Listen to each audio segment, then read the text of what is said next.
Au nom du Père et du Fils et du Saint-Esprit. Amen. Évangile de Jésus-Christ selon saint Marc. Commencement de l'évangile de Jésus-Christ, Fils de Dieu. Il est écrit dans Isaïe le prophète: « Voici que j'envoie mon messager en avant de toi pour ouvrir ton chemin. Voix de celui qui crie dans le désert, préparez le chemin du Seigneur, rendez droit ses sentiers. » Alors Jean, celui qui baptisait, parut dans le désert. Il proclamait un baptême de conversion pour le pardon des péchés.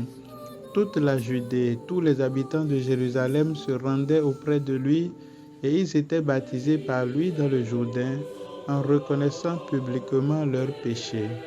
Jean était vêtu de poils de chameau avec une ceinture de cuir autour des reins. Il se nourrissait de sauterelles et de miel sauvage. Il proclamait: « Voici venir derrière moi celui qui est plus fort que moi. Je ne suis pas digne de m'abaisser pour défaire la courroie de ses sandales. Moi, je vous ai baptisé dans de l'eau, mais lui baptisera dans l'Esprit Saint. » Acclamons la parole de Dieu. Louange à toi, Seigneur Jésus. Ô Seigneur, envoie ton esprit et tout sera créé et tu renouvelleras la face de la terre. Viens, esprit de feu, allumer ta flamme dans le cœur de tes fidèles. Viens, esprit de force, nous donner courage pour les œuvres de charité. Viens, esprit de sagesse, conduire nos existences dans l'audace et la prudence. Viens, esprit de conseil, éclairer notre chemin vers Dieu notre Père. Frères et sœurs, la sagesse de l'Église l'a conduit à organiser l'année en temps liturgique. La fin d'un temps est le début d'un autre et cela doit nous faire prendre conscience que nous faisons l'histoire et nous devenons histoire progressivement.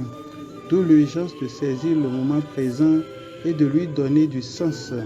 Ainsi, en regardant en arrière, nous aurons des raisons pour rendre grâce à Dieu.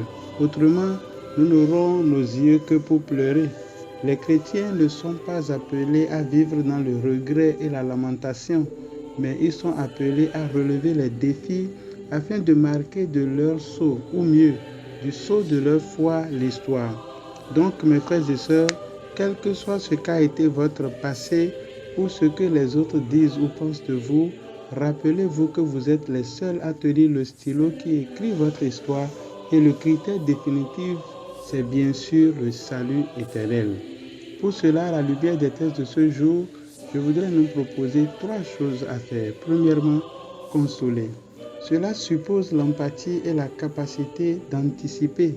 Isaïe parle de cette consolation en pleine déportation. Le découragement n'est pas chrétien et ne pensons jamais que Dieu aurait oublié sa promesse. Dieu est fidèle. Il n'est pas fatigué de renouveler son alliance.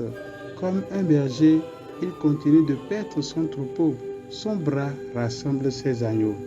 Deuxièmement, préparer le chemin.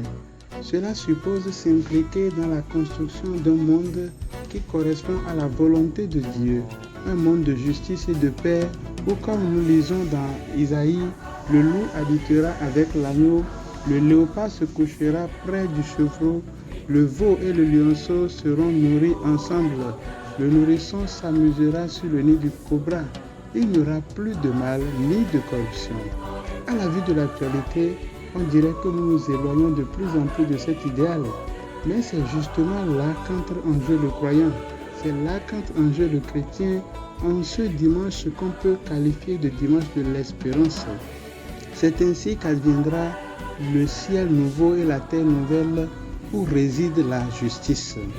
Troisièmement, proclamer la bonne nouvelle du Dieu qui vient pour nous sauver. Il ne veut pas laisser quelques-uns se perdre, mais il veut que tous parviennent à la conversion. C'est la condition pour accéder à cette terre nouvelle et à ce ciel nouveau. C'est le lot de Jean-Baptiste qui n'a pas craint pour sa vie en annonçant le droit et la justice, en appelant à la conversion et en offrant le baptême comme signe extérieur de cette conversion. Il n'oublie pas de préciser qu'il n'est que le précurseur et de désigner le Messie dont la mission est d'offrir le baptême dans l'Esprit Saint. Baptisés dans l'Esprit, nous pouvons accomplir les œuvres du Père et le temps de l'Avent est propice à cela.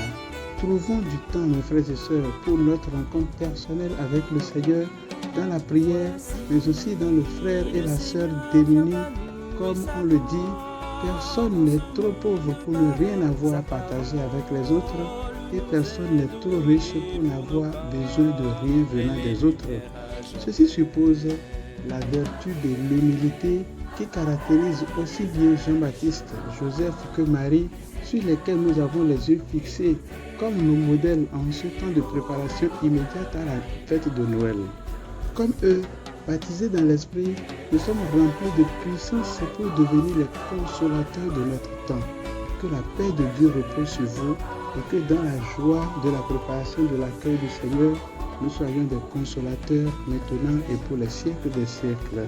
Amen. Prions. Seigneur Tout-Puissant,